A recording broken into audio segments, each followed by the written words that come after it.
बेरोजगार वंचित शिक्षक संघ ने आज ये महापड़ाव शहीद स्मारक पर किया है। मामला बहुत गंभीर है, दर दर की ठोकर खा रहे हैं।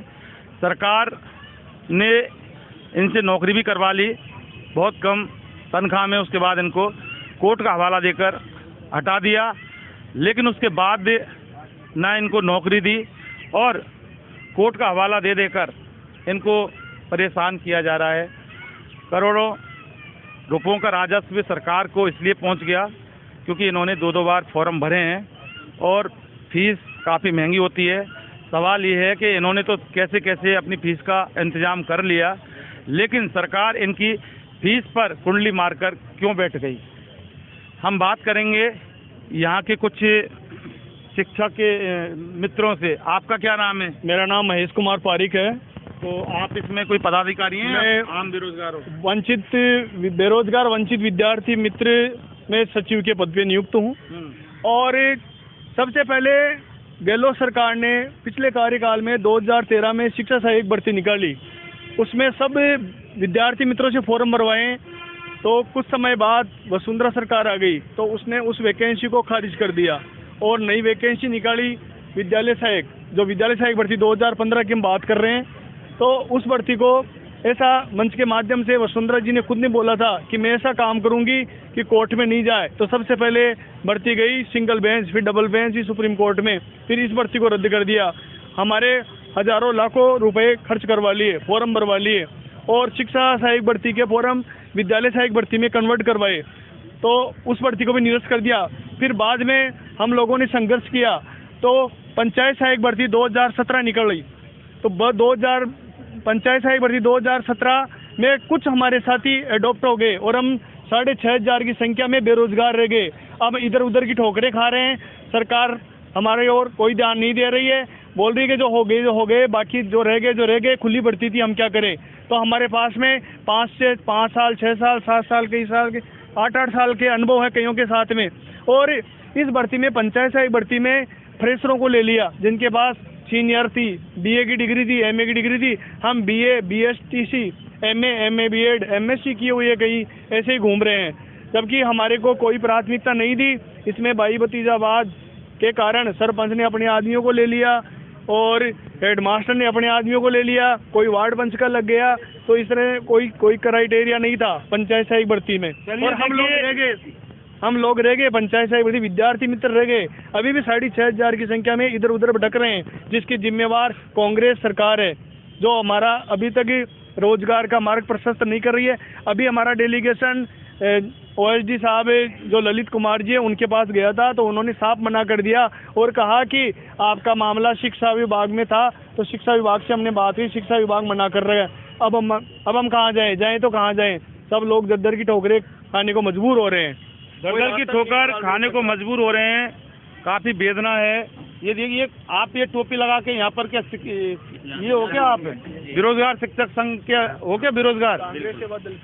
तो ये देखिए, कांग्रेस सेवा दल जिला भरतपुर, इसके आप सदस्य हो जी। और ये आपकी टोपी पहचान है जी। और आप यहाँ बेरोजगार शिक्षक हो। प्रदेश प्रवक्ता हूँ टेकचंद सागर। बोलो इधर बोलो। मैं बेरोजगार वंचित विद्यार्थी मित्र शिक्षक संघ का प्रदेश प्रवक्ता टेकचंद सागर भरतपुर से हूँ। हाँ, ये काफी दास्तान इन्होंने सुनाई है। अब आप तो ये बताओ कि अगर सरकार आपकी ये मांग नहीं मानती है तो आप क्या करोगे?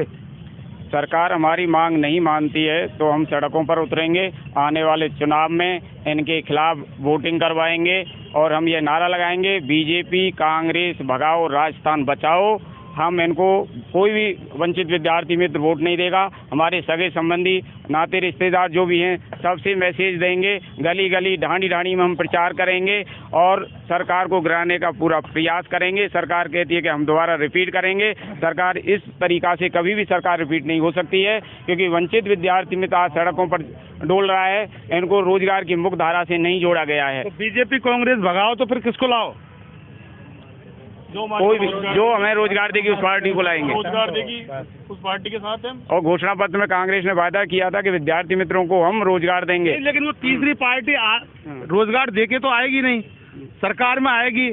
जब वो रोजगार देगी इसके लिए वो घोषणा पत्र छापेगी अपना। तो फिर वो जो सरकार है, घोषणा पत्रों की तो कोई वैल्यू होती नहीं है सरकार की, तो आप भी जानते हो, फिर आप कैसे विश्वास करोगे? देखो, दोनों पार्टियों के घोषणा पत्र हम देख चुके हैं और उनका दोनों का कार्यकाल देख चुके हैं। अब कोई तीसरी नई पार्टी आएगी, उसका भी कार्यकाल देख लेते हैं, वो हमारे साथ कितना खराब करती है। हाँ, कोई दूध की धुली पार्टी आएगी, उसको भी देखेंगे बेचारे करें क्या। सबसे बड़ा सवाल है कि आखिर कर क्या सकते हैं। दो पार्टियों से इनका पूरी तरह से मन भर चुका है। भरोसा तो करना पड़ेगा, क्योंकि भरोसे पर दुनिया टिकी है, लेकिन वाकई काफी वेदना और काफी प्रताड़ना के शिकार ये दिखाई दे रहे हैं। सरकार की उपेक्षा का ये शिकार हैं, लेकिन समझ में नहीं आता कि ये युवा से बूढ़े होने को आ गए और कहते हैं कि युवा से देश चलेगा, युवा पढ़ेगा देश बढ़ेगा, इस तरह के तमाम नारे होते हैं। लेकिन युवाओं को पढ़ाने वाले ये शिक्षक आज खुद बेरोजगार हैं, इनकी नौकरी नहीं लग रही, तो फिर इस तरह से उन युवाओं को कौन पढ़ाएगा, जिन युवाओं के नाम पर सरकार अपने अपने दम में भरती रहती है।